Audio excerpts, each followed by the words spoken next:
నమస్తే అమ్మ. హరి ఓం తల్లి.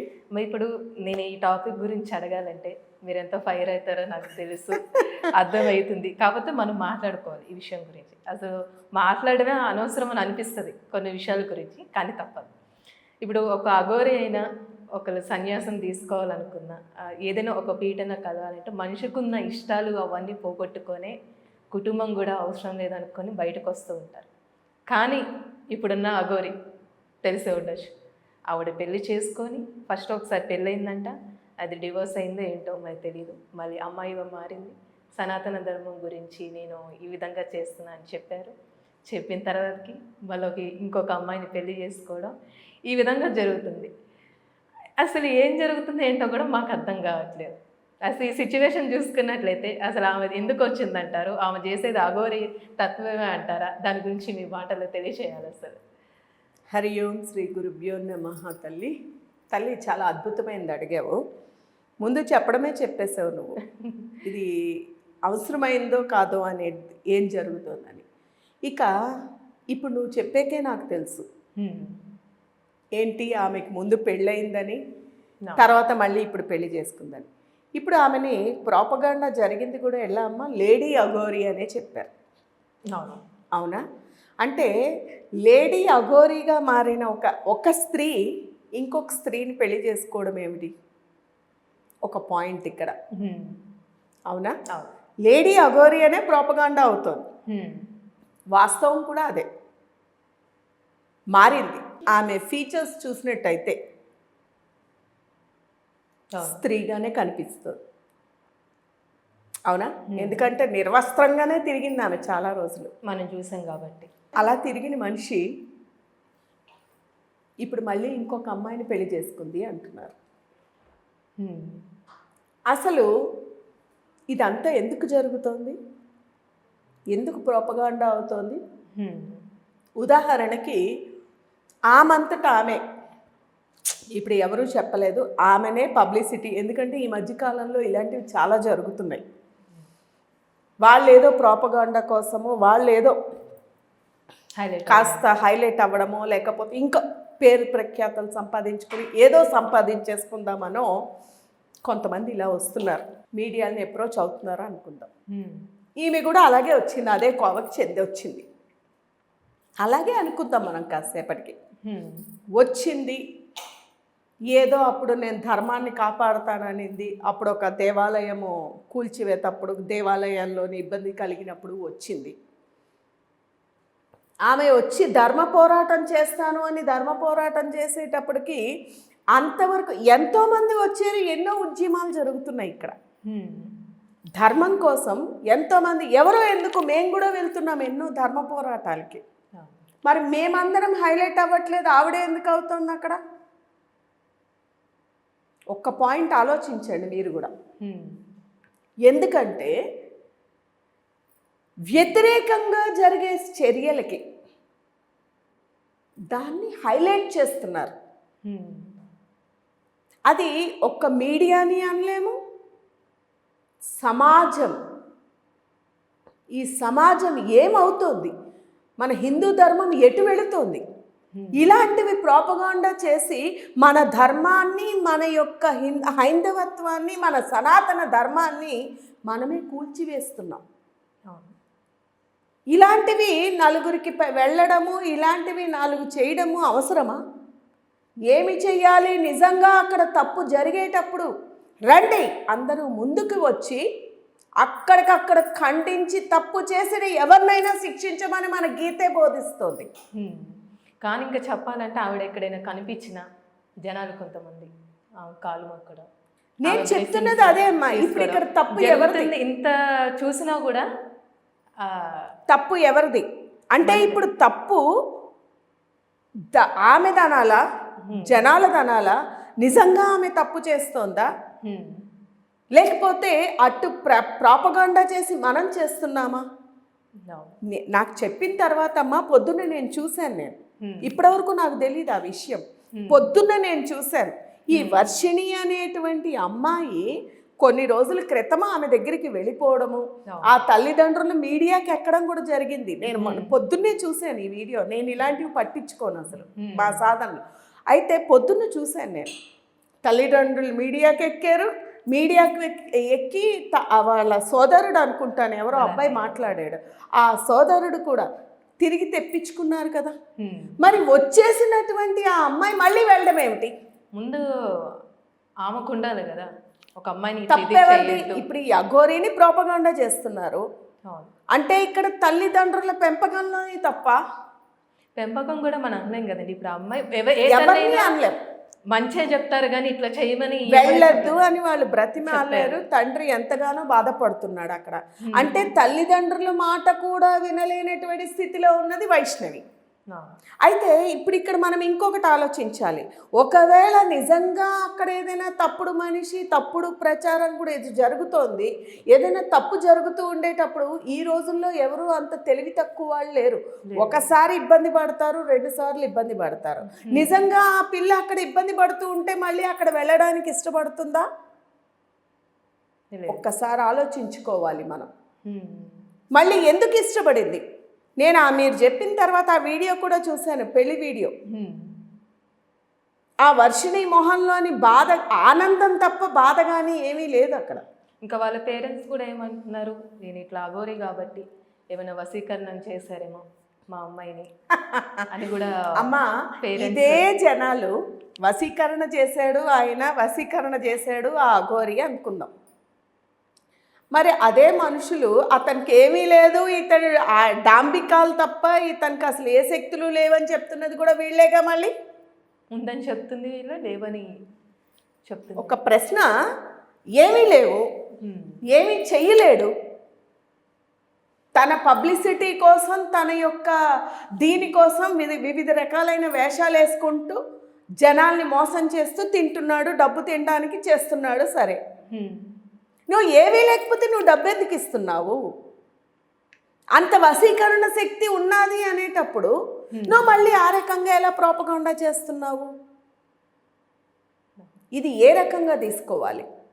మన ధర్మాన్ని, మన సనాతన ధర్మాన్ని, మన హైందవ ధర్మాన్ని మనమే రోడ్డును పెడుతున్నాం. ఇది ఇందులో మీడియా పాత్ర కూడా చాలా ఉంది.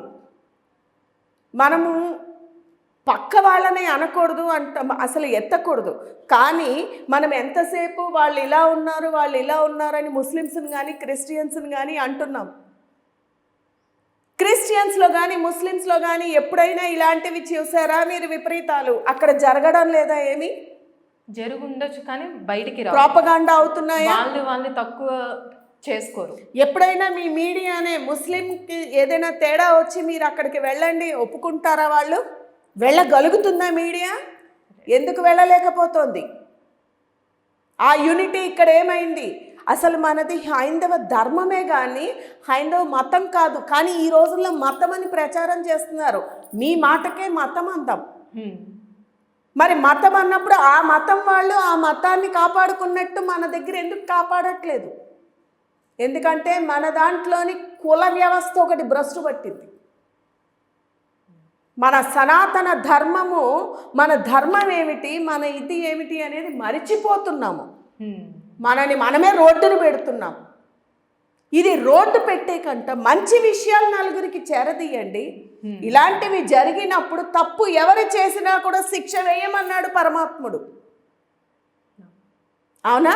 అఘోరీగా ఉండి, అఘోరి అంటే లోక కళ్యాణం చేయడం తప్ప ఇంకా వేరే ఏమీ లేదు. జీవితం అంతా కూడా లోక కళ్యాణార్థమే తన జీవితాన్ని, దేని మీద ఇష్టం అనేది ఉండద్దు. అసలు తన జీవితం అంతా కూడా లోక కళ్యాణం కోసమే. అఘోరీ కావచ్చు, నాగ సాధువు కావచ్చు, సన్యాసులు కావచ్చు, సాధు పుంగవులు కావచ్చు, అన్నిటినీ త్యజించి లోక కళ్యాణార్థం జీవించే వాళ్ళం.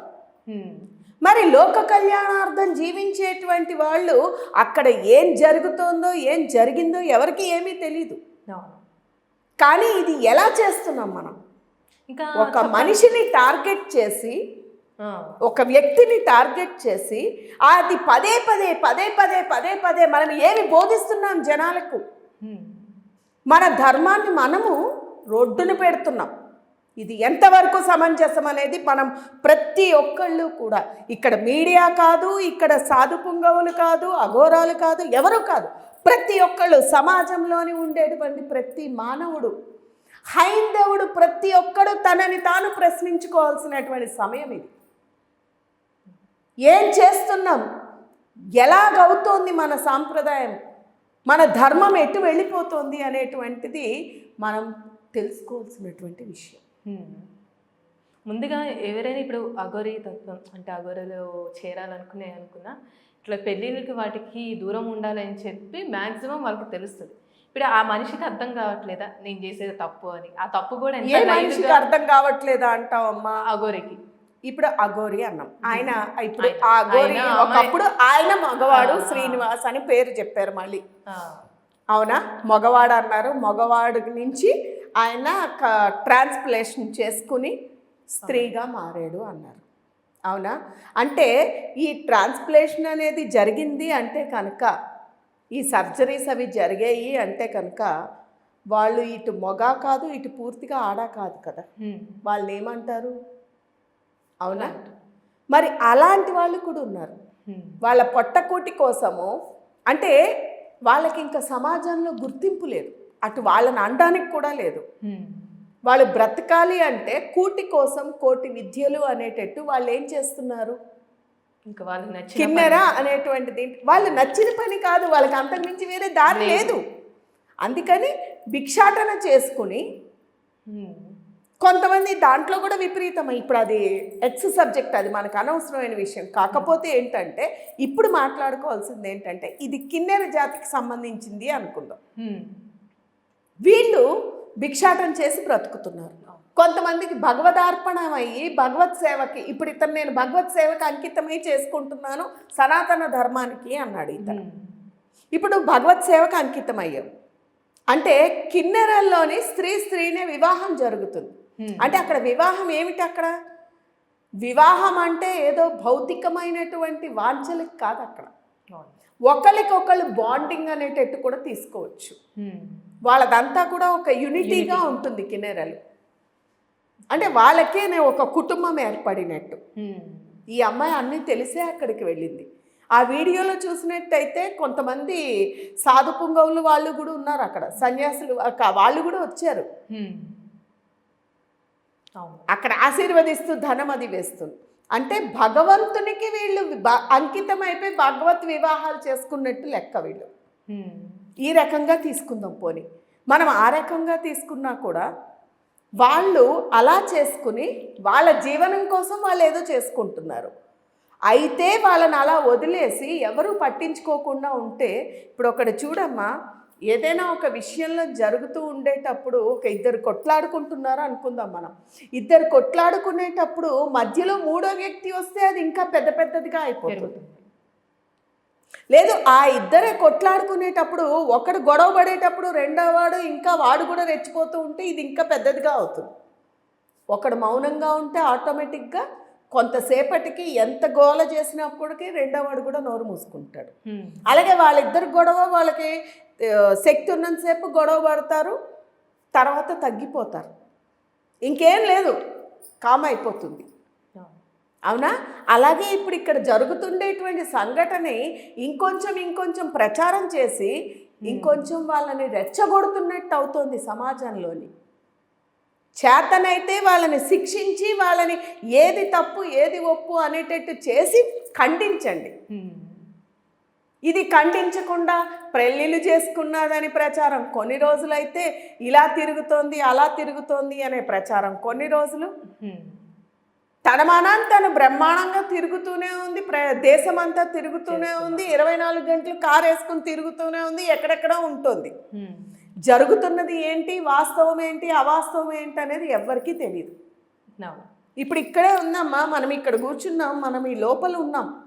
ఈ లోపల ఉన్నప్పుడు ఇక్కడ ఏంటి అనేది మన ఇద్దరికే తెలుస్తుంది, కానీ మూడో వ్యక్తికి తెలియదు. కానీ ఇప్పుడు మన శబ్దాలు అది వెళ్ళేసరికి ఇక్కడ ఏదో గొడవ జరిగిపోతుంది, కొట్టుకుంటున్నారనే ప్రచారం చేస్తారు. కానీ ఇక్కడ ఏమీ లేదు. తప్పెవరిది ఇప్పుడు? జనాలది. ఇటువంటి ఇది ఎంటర్టైన్ చేసేటువంటి జనాలది. దీని బదులు మంచిని ప్రచారం చేయండి. ఇప్పుడు కొంతమంది ఉన్నారు 10 మందికి దాన ధర్మాలు లేదా హెల్ప్లెస్ వాళ్ళందరికీ సహాయం చేసేటువంటి వాళ్ళు ఉన్నారు. చాలా మంది ఉన్నారు చెప్పాలంటే. అలాంటివి ప్రచారం చేయండి. మీరు దానగుణం పెరుగుతుంది, సేవాభావం పెరుగుతుంది. ఇప్పుడు చాలామంది యూట్యూబుల్లోని వాళ్ళకి వాళ్ళు ఒక ఛానల్స్ పెట్టేసుకుని ఏదో ఒకటి చేసి వాళ్ళ ఉపాధి కోసం, వాళ్ళు డబ్బు సంపాదన కోసం చేస్తూ ఉన్నారు. కానీ అందులోనే కొంతమంది సేవ చేస్తున్న వాళ్ళు, వీడియోలు చేస్తున్న వాళ్ళు కొంతమంది అయితే కుటుంబ వ్యవస్థ, వాళ్ళ కుటుంబం అంతా కలిసిమెలిసి ఉండేటట్టు ఇవేమంటారు వీడియోలు చేస్తున్న వాళ్ళు కొంతమంది ఉన్నారు. మంచిని ప్రచారం చేయండి, పెంచండి. మన హైందవ ధర్మాన్ని పెంచండి. ఇక్కడ జరుగుతున్నటువంటి తప్పు ఏమిటంటే హైందవ ధర్మం అనేది మర్చిపోయారు పూర్తిగా. ఒక మతం చేశారు. పోనీ ఆ మతానికి వెళ్ళినప్పటికీ కూడా హైందవ కుటుంబం అనేటువంటి భావనలోనే ఉండండి. లేదు, నేను రాజు, మావాడే, వైశ్యులం, మావాడైతే మేము ఉంటాం. కమ్మ, మేము కమ్మవాళ్ళం. బ్రాహ్మిన్, మావాళ్ళైతేనే మేము చూస్తాం. ఇటువంటి కుల వ్యవస్థ భ్రష్టు పట్టిస్తోంది. ఇప్పుడు ఇక చెప్పాలంటే కొంతమంది మారారు అని అంటూ ఉంటారు. ఎందుకు మారారు అని అంటే ఇలా మమ్మల్ని వల్లే మారుతున్నారు, చేస్తున్నారు. ఈ భావన వల్లే, ఈ విషయం వల్లే ఇదంతా కూడా జరుగుతుంది. మన హైందవత్వం అంతా కూడా రోజు రోజుకి క్షీణించిపోతూ వేరే మతాలకి మారడానికి కారణం ఇదే. అందులోని ఒక చిన్న సమస్య వచ్చిన ఉదాహరణకి ఇక్కడ మన దాంట్లోని ఈ చెడుని ప్రచారం చేస్తున్నారు. కానీ మంచి, సపోజ్ నేనే ఉన్నా లేకపోతే నువ్వే ఉన్నా, నీకు ఏదైనా ఇబ్బంది అని నీ సహాయానికి వెళితే సహాయం చెయ్యకపోగా ఇంకా నీ గురించి ఇంకో 4 కల్పించి చెప్తుంది ఈ లోకం. అదే అక్కడైతే మేము ఉన్నాము అనేసి అక్కడ ఉండి సహాయం చేస్తున్నారు వీళ్ళు. అవునా? పాస్టర్స్ కావచ్చు లేదా ముస్లిమ్స్లో వాళ్ళు కావచ్చు, వాళ్ళందరికీ ఒక స్థానం ఇచ్చారు. అంటే ఆ స్థాన విలువ ఇప్పుడు నువ్వు ఇప్పుడు మన ప్రధానమంత్రి కావచ్చు, ముఖ్యమంత్రి కావచ్చు, వాళ్ళందరూ వ్యక్తిగతం చూడకు. నువ్వు అక్కడ వ్యక్తి కాదు ముఖ్యం, మనకి అక్కడ ఉన్న స్థానం ముఖ్యం. స్థానానికైతే గౌరవం ఇచ్చి నీతో వ్యక్తిగతంగా నీతో ఏది ఉన్నప్పటికీ నువ్వు దానికి గౌరవం ఇవ్వాలి కదా. మరి స్థానాన్ని వదిలేసి వ్యక్తిగతం ఎందుకు తీస్తున్నారు? ఇది నేను క్షమాపణ అడుగుతూ మా యొక్క పీఠాధిపతులకి చెప్దాం అనుకుంటున్నాను. ఎందుకంటే మీరు 24 గంటలు భగవంతునికి సంబంధించి, హైందవానికి సంబంధించి మీరు పోరాటం చేస్తూ ఉంటారు, ఏదైనా చేస్తుంటారు. మీ నోటి నుంచే ఈ విధంగా చేస్తున్నారని అంటే మీకు ఏ విధంగా అనిపించదు? నాకు బాధ ఎంతగా కలుగుతోందంటే నేను అందుకే అంటున్నా, క్షమాపణ అడుగుతూ మరీ చెప్తున్నాను పీఠాధిపతులకి. అంటే ఒక స్థితికి చేరిపోయి పెద్ద తరహాకి వెళ్ళిపోయిన వాళ్ళందరూ కూడా ఇట్లా జాగృతావస్థలోని ఉండకుండా నిద్రావస్థలోని లోపల కూర్చుని మేము చేసుకుంటున్నాం. ఈరోజు కృష్ణ పరమాత్ముడే చెప్పాడు మనకి గీతలో, యుద్ధం చేయాల్సిన సమయం వచ్చినప్పుడు యుద్ధం చెయ్యి అని చెప్పాడు. ఇప్పుడు అధర్మం ప్రబలిపోతుంది, చెడు ప్రబలిపోతుంది. ఇలాంటి సమయంలోని ఈ లోక కళ్యాణము అంటే సమాజాన్ని అంతటినీ రక్షించాల్సినటువంటి సమయం ఆసన్నమైంది. ఈ లోక కళ్యాణం చేయాల్సినటువంటి వాళ్ళందరూ కూడా ఇంకా వాళ్ళ ఆశ్రమాల్లోని నిద్రపోకుండా ఏదో జరిగిపోతుంది అని వదిలేయకుండా అందరూ తరలి వస్తే ఇవన్నీ సమస్యలు తీరుతాయి. అందరూ మన అని అనుకుంటే రావాలి, అనుకోవాలి. ఏదో మనము స్టేజ్లు ఎక్కి మాట్లాడే సమయం కాదు ఇది, యుద్ధం సమయం ఇది. ప్రత్యేకించి నేను కొంతమందిని అయితే వేడుకుంటున్నాను, పెద్దవి చేసి పెద్దవి పేరు ప్రఖ్యాతలు సంపాదించి ఎన్నో యుద్ధాలు చేస్తున్నటువంటి జిఆర్ స్వామి వారు కావచ్చు, శ్రీనివాసానంద సరస్వతి గారని, ఇలా చాలామంది ఉన్నారు. ఈ శ్రీనివాసానంద సరస్వతి స్వామి వారిని కూడా నేను విన్నపం చేసుకుంటున్నాను. ఎక్కడెక్కడ ఏ ఏ దేవాలయాల్లోని చెడు జరుగుతున్నా, తప్పు జరుగుతున్నా అక్కడ యుద్ధం ప్రకటిస్తున్నారు, యుద్ధం చేసి మీరు నిలబెడుతున్నారు. మొన్న కూడా తిరుపతిలో. ఇది ఎందుకు ఖండించట్లేదు? ఈ ప్రచారాన్ని ఖండించండి. నేను పెద్దవాళ్ళందరికీ కూడా శ్రీనివాసానంద సరస్వతి గారు కావచ్చు, శివస్వామి వారు కావచ్చు, చిన్నజీయర్ స్వామి వారు కావచ్చు, ఇలా ఎందరో ఉన్నారు. అన్ని పేర్లు చెప్పుకుంటే పోతే మనకి కష్టమవుతుంది. నేను అందరికీ కూడా విన్నవించుకుంటున్నాను, ముందుకి రండి. మన సనాతన ధర్మాన్ని మాలాంటి వాళ్ళని చేస్తుంటే ఇప్పుడు వాళ్ళంటే మహానుభావులు, పీఠాధిపతులు అనేటట్టు అంటే ఒక స్థితికి చేరుకున్నారు. ధనపరంగా కావచ్చు, లేకపోతే సాధన పరంగా కావచ్చు, అది ఏ రకంగా అయినా కానీ జనాలలోని ఒక ఇమేజ్ తెచ్చుకున్నారు. మేము ఇంకా ఆ స్థితికి రాలే. మేము వద్దామన్నా కూడా మమ్మల్ని రానియడంలే. మాలాంటి వాళ్ళు ఎంతోమంది పోరాడుతున్నా అది ఎవరికి కూడా అర్థం కావడం లేదు. పోరాడేటువంటి వాళ్ళు మీలాంటి వాళ్ళు రండి ముందుకి, ఇలాంటివి ఖండించండి, మన హైందవ ధర్మాన్ని కాపాడండి అని నేను మీడియా పరంగా, కెమెరా పరంగా ముందుగా నేను అందరినీ కూడా విన్నపం చేస్తున్నానమ్మా. అందరూ ముందుకి వస్తే కానీ ఇంకా మేము స్వప్నావస్థలోనే, మేము నిద్రావస్థలోనే ఉంటాము అంటే జరిగే పని కాదు. ఇప్పుడు అధర్మం ప్రబలిపోతోంది. భగవానుడు ప్రత్యేకించి ప్రతి రూపంలోనే ఉన్నాడు. అంతటా వ్యాపించి ఉన్నది పరమాత్ముడే అని మన సనాతన ధర్మం చెప్తోంది. అందరిలో అన్నిటా ఉన్నది పరమాత్ముడే అని చెప్తోంది. నీవు వచ్చిన ధర్మం, నువ్వు ఈ కాషాయ వస్త్ర ధర్మాన్ని నువ్వు నిర్వర్తించాలి. ఇప్పుడు జరుగుతున్నటువంటి చెడుని అంతం చేయాల్సినటువంటి బాధ్యత సామాన్యమైన మీకంట మా మీదే ఎక్కువ ఉంది. తప్పు జరిగేటప్పుడు ఖండించాల్సినటువంటి ధర్మం మా మీదనే ఎక్కువ ఉంది. అందుకనే నేను అందరికీ కూడా చేతులు జోడించి విన్నవించుతున్నాను, రండి, కదలి రండి. ఇంకా రావడం లేదు మనము అంటే, ఇంకా ఎవరు పట్టించుకోవట్లేదు అంటే మనం అసలు అనర్హులం. ఇదే సత్యం. మనమే ఎంటర్టైన్ చేస్తున్నాం ఇటువంటి వాటన్నిటికీ కూడాను. మన దౌర్భాగ్యం ఏంటంటే ఇటువంటివి మనమే ప్రచారం చేస్తూ మన ధర్మాన్ని మనం రోడ్డును పెడుతున్నాం. ఇంటి గుట్టు రోడ్డు పెట్టుకున్నాం అన్నట్టు జరుగుతోంది. అందుకని అవతల వాళ్ళు ప్రబలిపోతున్నారు. ఇప్పుడు బంగ్లాదేశ్లో ముస్లిమ్స్ రెచ్చిపోయారు, ఇంకో చోటు ఇలా అయింది, అలా అయింది అని అంటున్నాం. వాళ్ళందరూ ఒకటిగా ఉండి ఒక పోరాటం చేస్తున్నారు. మంచైనా చెడైనా ఒక్కటిగా కంట ఉమ్మడిగా చేస్తే దాని ఫలితం విపరీతంగా ఉంటుంది. వాళ్ళు చెడే చేస్తున్నారో మంచి చేస్తున్నారో, చేసే చెడు కూడా ఉమ్మడిగా కలిసి చేస్తున్నారు. ఇక్కడ మన దాంట్లో ఎవరు కలుస్తున్నారు, ఎవరు వస్తున్నారు ముందుకి?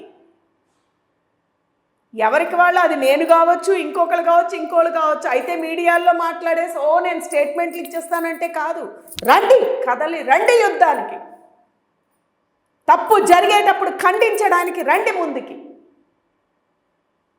అప్పుడు ఈ అఘోరి లాంటి వాళ్ళు ఎవరు కూడా ఏమీ చెయ్యరు.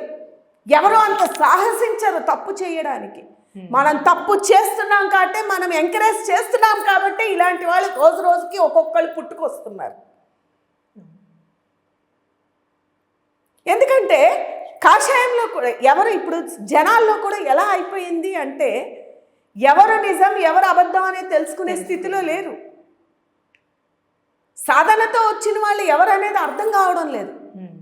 ఎందుకంటే ప్రతి ఒక్కళ్ళు గుడ్డలు వేసుకుని వస్తున్నారు.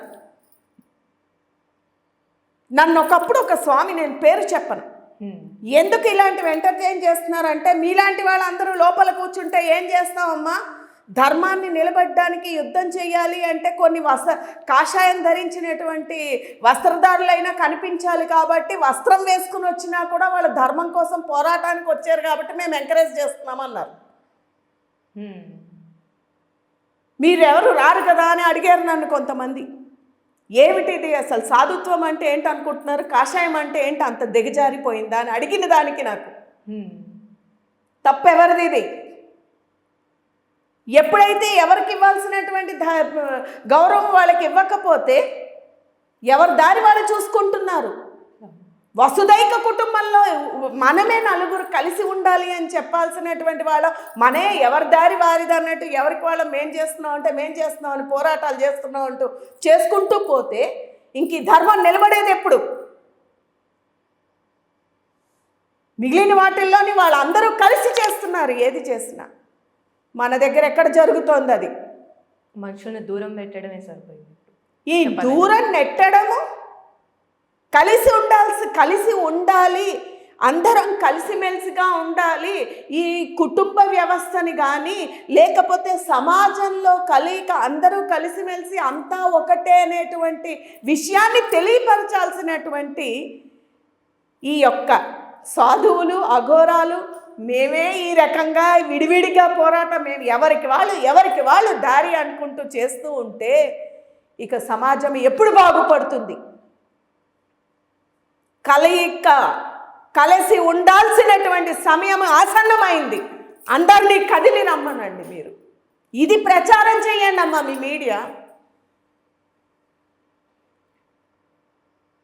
యుద్ధానికి సిద్ధం కావాలి. మనము సిద్ధం కావాల్సిన సమయం ఆసన్నమైంది. అంతేగాని ఎవరికి వాళ్ళు చేసుకుని ఇటువంటిది మనమే ఎంకరేజ్ చేస్తున్నాం. ఇక ఆమెను ఎట్లా అనుకుంటాం మనం? తప్పు ఎవరిది అంటే మనదే. మన లోపల మనం ఏం చేసినా పర్వాలేదు. ఆ మనిషిని శిక్షించాల్సిన అవసరం వచ్చింది. ఎందుకంటే ధర్మానికి వ్యతిరేకంగా జరుగుతోంది. ధర్మానికి వ్యతిరేకంగా జరుగుతుండేటప్పుడు శిక్షించండి, పబ్లిక్గా శిక్షించండి. అప్పుడు మనం సమాజానికే కాదు మిగిలిన అందరికీ కూడా ఒక మెసేజ్ ఇచ్చిన వాళ్ళం అవుతాం. కుంభమేళాలోని అందరూ కూడాను మన ధర్మం ఏమిటి, మన హైందవత్వం ఏంటి అనేది మనం నిలబెట్టడానికి కుంభమేళాన్ని చూసి ఎక్కడా ఎప్పుడూ జరగనంతటువంటి అద్భుతంగా జరిగిందనేది అంతగా జరిగిందే.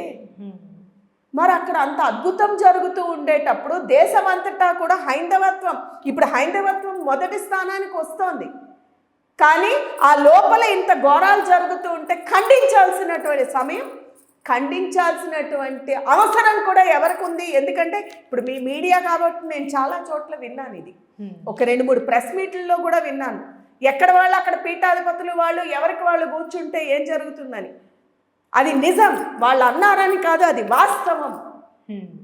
ఎవరైతే పోరాడాలో వారు పోరాడకుండా లోపల కూర్చుని పోరాడేటువంటి మా అలాంటి వాళ్ళని ఏంటంటే వాళ్ళు రావట్లేదు, వాళ్ళు పెద్దవాళ్ళు అనేటువంటి ఒక నామం వచ్చేసింది.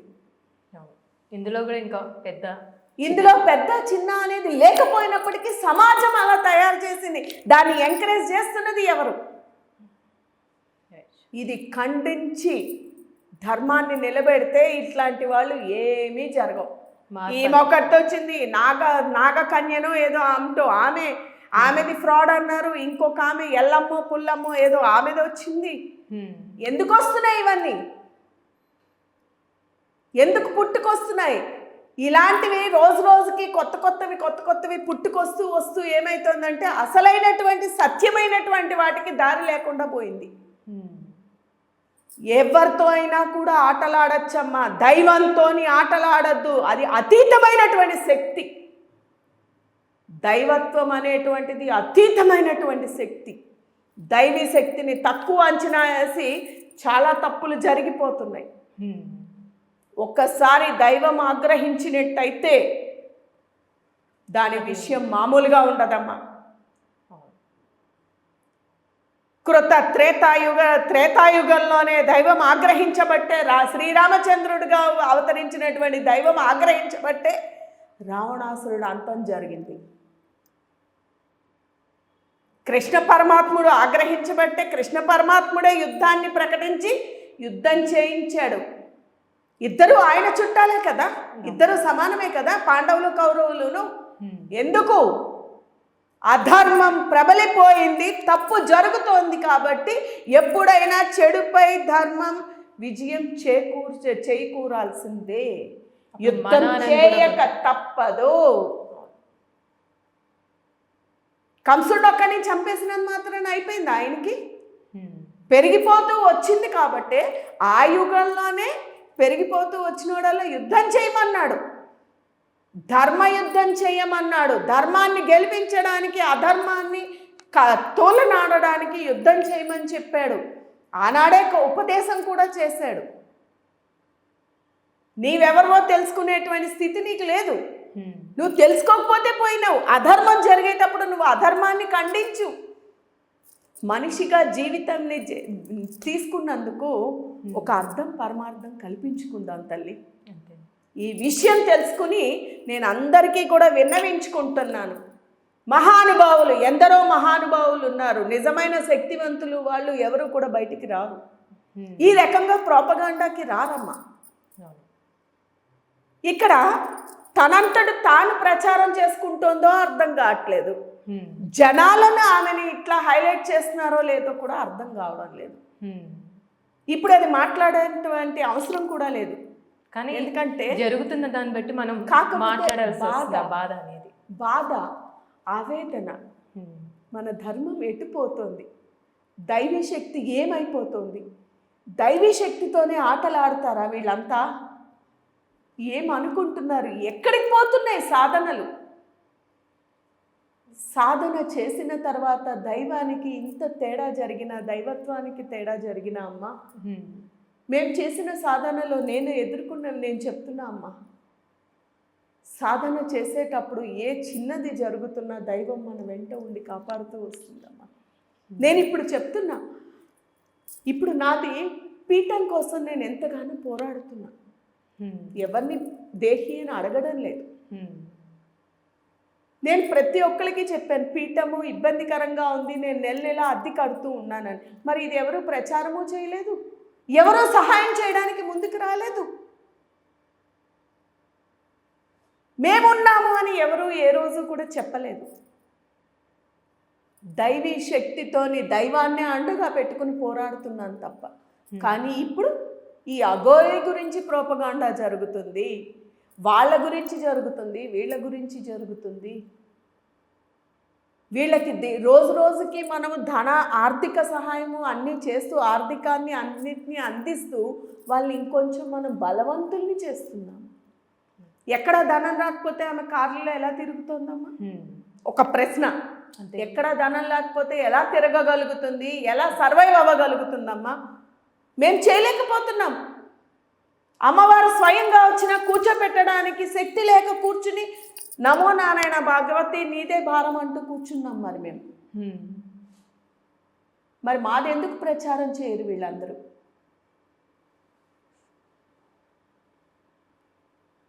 అంటే చెడుకి కలి ప్రభావం కావచ్చు, చెడు ప్రోపగాండా అయినంతగా మంచి అవ్వదు కదా తల్లి. నిజాలు ఎప్పుడు కూడా, నిజం ఎప్పుడు కూడా ఘాటుగానే ఉంటుందమ్మా.